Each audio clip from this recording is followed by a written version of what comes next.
ఒక యూఎస్ నుంచి వచ్చారు మీరు, ఒక ఉన్నత ఉద్యోగం వదులుకుని రాజకీయాల్లో ఉన్నారు. ఎలాగైనా ఎంపీ కావాలని, ప్రజలకు సేవ చేయాలని ఒక మంచి ఆకాంక్షతో ఉన్నారు, ముందుకు పోతున్న ఒకటే. రామిరెడ్డి దామోదర్ రెడ్డి కుమారుడిగా పక్కన పెట్టి రామిరెడ్డి సర్వోత్తమ్ రెడ్డిగా భువనగిరి పార్లమెంటు కోసం కావచ్చు, పార్లమెంటు ఆ ప్రజల సంక్షేమం కోసం ఇప్పటి వరకు మీ వంతు సహాయంగా, ప్రభుత్వంతో సంబంధం లేకుండా మీ వంతు సహాయంగా ఏం చేశారు? మంచి ప్రశ్న అడిగారు. యాక్చువల్గా మా అమ్మగారు చనిపోయిన తర్వాత నా మీద మా అమ్మగారి ప్రభావం చాలా ఉండే చిన్నప్పుడు పెరిగేటప్పుడు. ఎందుకంటే మీరు ఊహించుకోవచ్చు, ఒక్కడనే అబ్బాయిని. సో నాన్నగారు రాజకీయాల్లో ఉండేవాళ్ళు, బిజీగా ఉండేవాళ్ళు కాబట్టి నేను 5 సంవత్సరాలు ఉన్నప్పుడు నాన్నగారు ఎమ్మెల్యే అయ్యారు.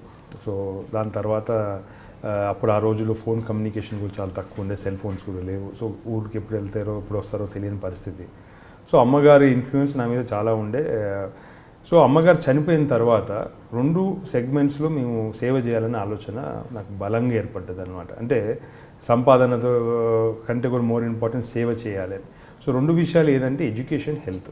ఈ 2 కూడా నా ప్రయారిటీ సెక్టర్స్గా నేను నిర్ణయించుకొని నేను అమెరికా వెళ్ళిన తర్వాత నా ఫస్ట్ పే చెక్ అంటే జనరల్గా యూనివర్సిటీలో కూడా మన స్టూడెంట్గా వర్క్ చేస్తూ ఉంటాం. సో వర్క్ చేసేటప్పుడు నాకు $8.5 గంటకి ఇచ్చేవాళ్ళు. నేను రీసెర్చ్ అసిస్టెంట్గా వర్క్ చేసేవాడిని నా ఫస్ట్ జాబ్లో. ఓకే, డేటా అనాలిసిస్ అనే కోర్స్కి నేను ఆర్ఏగా జాయిన్ అయ్యాను, రీసెర్చ్ అసిస్టెంట్గా, టీచింగ్ అసిస్టెంట్గా. చాలా తర్వాత యూనివర్సిటీలో చాలా జాబ్స్ చేసేవాడిని. అయితే చేసేటప్పుడు ఆ జాబ్స్లో వచ్చిన అమౌంట్ కూడా, ఎందుకంటే నాకు ఎడ్యుకేషన్ అయితే నాకు స్కాలర్షిప్ వచ్చింది, దాంతోపాటు నాన్నగారే సాయం చేశారు. సో ఈ వచ్చిన అమౌంట్ కూడా దాచుకొని నేను ఇండియాకి పంపించేవాడిని. ఆ రోజు మేము బిట్స్ పిలాని, ఐఐటి, మెడిసిన్ ఎలాంటి వాళ్ళు ఎవరైనా కానీ, నేను వ్యక్తిగతంగా పేర్లు తీయను, ఎందుకంటే నేను ఎవరికైతే సాయం చేశానో I don't want them to feel embarrassed, I want them to be proud.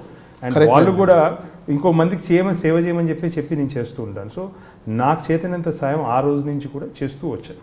Okay, so అది ఎడ్యుకేషన్ పరంగా ఈ రోజు కూడా ఎవరన్నా బీద పిల్లలు, నేను ఎంసెట్లో నాకు ర్యాంక్ వచ్చింది లేదా నాకు ఐఐటీలో ర్యాంక్ వచ్చింది, నేను చదవలేమన్నప్పుడు ఖచ్చితంగా మా ప్రాంతంలో ఉన్న వాళ్ళు, ఎందుకంటే రాష్ట్రం అంతా చాలా పెద్దది, కానీ మా ప్రాంతంలో, తుంగతుర్తి ప్రాంతంలో, సూర్యాపేట ప్రాంతంలో ఎవరు మా దగ్గరకు వచ్చినా మేము ఈ రోజు వరకు సాయం చేస్తూ వచ్చాం. సో దానిలో అనుమానం అక్కర్లేదు. ప్రతి ఇయర్ కూడా కొన్ని పబ్లిక్గా చేసాం, కొన్ని ప్రైవేట్గా చేసాం సాయం అనేది. రెండో అంశం వచ్చేసేసి మెడికల్ విషయంలో యాక్చువల్గా నేను ఒక హాస్పిటల్ పెట్టాలనేది నా ధ్యేయం. అంటే at some stage in my life I definitely go for hospital. ఎందుకు ఆ లక్ష్యం పెట్టుకున్నారు? అమ్మగారు క్యాన్సర్తో బాధపడి 3 సంవత్సరాలు ఇబ్బంది పడ్డప్పుడు నేను హాస్పిటల్లో 3 సంవత్సరాలు గడిపాను. హాస్పిటల్లో గడిపేటప్పుడు నేను పెద్ద హాస్పిటల్స్లో గడిపాము. అంటే అమ్మగారు యూఎస్లో వెళ్ళారు, న్యూయార్క్లో ట్రీట్మెంట్ తీసుకున్నారు, తర్వాత ర్యాలీ, నార్త్ క్యారోలినాలో ట్రీట్మెంట్ తీసుకున్నారు. సో అలాంటి ప్లేసెస్కి వెళ్ళినప్పుడు తర్వాత మళ్ళీ ఇండియాకి వచ్చారు, మళ్ళీ ఇక్కడ అడ్మిట్ అయ్యారు. ఇక్కడ నిమ్స్లో కొన్ని రోజులు ఉన్నారు, తర్వాత అపోలో హాస్పిటల్లో ఉన్నారు.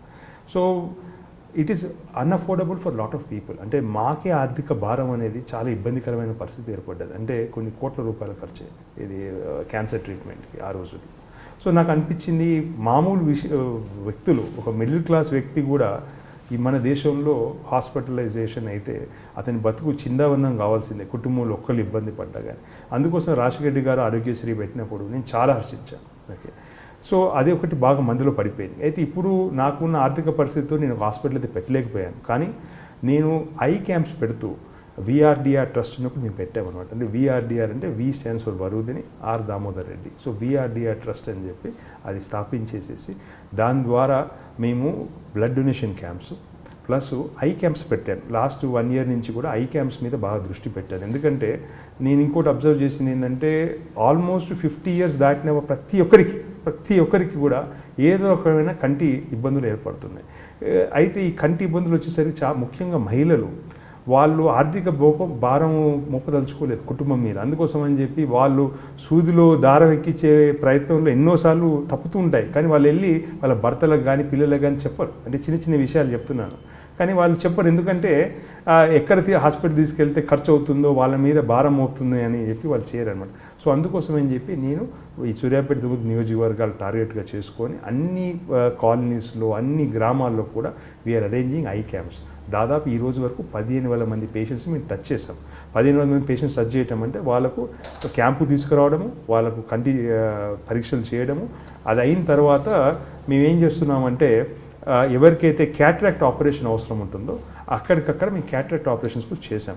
దాదాపు ఇప్పటి వరకు 1300 మందికి క్యాటరాక్ట్ ఆపరేషన్స్ కూడా చేసాం అనమాట. సో ఈ విధంగా క్యాంప్స్ పెట్టుకుంటూ పోతున్నాము.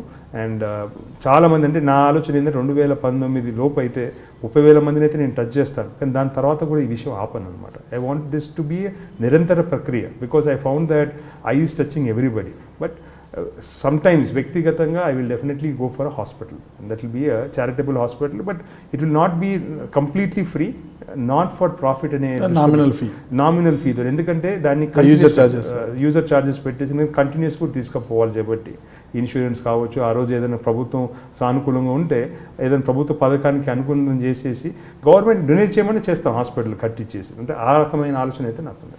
ఎక్కడ కట్టాలని? హైదరాబాద్లోనే, నల్గొండలో, అంటే మీ భువనగిరి పార్లమెంట్లో? మా భువనగిరి పార్లమెంట్ సెగ్మెంట్లోనే కట్టాలని ఉంది. కాకపోతే తుంగతుర్తి సూర్యాపేట ప్రాంతం మాకు అనుబంధం ఎక్కువ ఉంది కాబట్టి ఆ ప్రాంతాల్లో కట్టాలని ఆలోచనతో ఉన్నాను. ఎంతవరకు వచ్చింది ఇప్పుడు ఆ లక్ష్యం దిశగా అడుగులు? అంటే ఒక బిల్డింగ్ ఉండే అన్న, అదే ఆటా అధ్యక్షుడు గారు, మాజీ అధ్యక్షుడు వాళ్ళ బిల్డింగ్ ఉండే. అయితే ఆయన కలిసి చేద్దాం అనుకున్నాం, ఎందుకంటే కొంచెం ఎన్ఆర్ఐ సాయం కూడా ఆ రోజు. ఎందుకంటే ఈరోజు మనం ఏదైనా వర్క్ చేయాలంటే అన్న, ఒకటి ఆర్థిక సాయంతో పాటు ఒక టీం కూడా కావాలి. అంటే ఇప్పుడు నేను ఒక హాస్పిటల్ పెట్టగానే సరిపోదు, అక్కడ డాక్టర్లు కూడా. ఈరోజు ఇప్పుడు నేను ఈ కంటి ఆపరేషన్స్ ఇవన్నీ చేసుకుంటూ పోతున్నానంటే నాకు డాక్టర్ రవి గారు అని ఉన్నారు, ఆయన నాకు బాగా సహకరిస్తున్నారు. ఇప్పుడు నేను ప్రజల కోసం ఎప్పుడైతే మీరు అన్నారు రైతుల కోసం అవగాహన సదస్సు పెడుతున్నా అంటే డాక్టర్ సత్యనారాయణ రెడ్డి గారు అని ఉన్నారు, ఆయన నాకు సహకరిస్తున్నారు. So as and when I get those kind of partners, ఎందుకంటే ఒక టీం కావాలి నాకు. ఆ టీం వచ్చినప్పుడు మాత్రమే నేను ముందుకు పోగలుగుతాను. అన్ఫార్చునేట్గా ఈ రోజు వరకు కూడా హాస్పిటల్ లక్ష్యం అయితే ఇంతవరకు స్టార్ట్ కాలేదు. ఇప్పుడు only medical camps, blood donation camps ఇలాంటివి అయితే రెగ్యులర్గా చేసుకుంటున్నాం. మీరు చూస్తున్నారు ఐ డ్రీమ్ న్యూస్ని. మీరు చూస్తున్నది ఐ డ్రీమ్ న్యూస్. అంటే కళలని నిజం చేస్తూ ప్రజలకి నిజాలని కళల ద్వారా తీసుకొచ్చే ఐ డ్రీమ్కి మై బెస్ట్ విషెస్. మీరు చూస్తున్నది ఐ డ్రీమ్ న్యూస్. మీరు చూస్తున్నారు I dream channel. For more videos, please subscribe I Dream. మరిన్ని వీడియోల కోసం ఐ డ్రీమ్ ని సబ్స్క్రైబ్ చేయండి. Please subscribe I dream. And I'm very much satisfied with the way interview went on. Kindly subscribe to I Dream. For more videos, subscribe to iDream. And loads of fun entertainment and content. Do watch I Dream.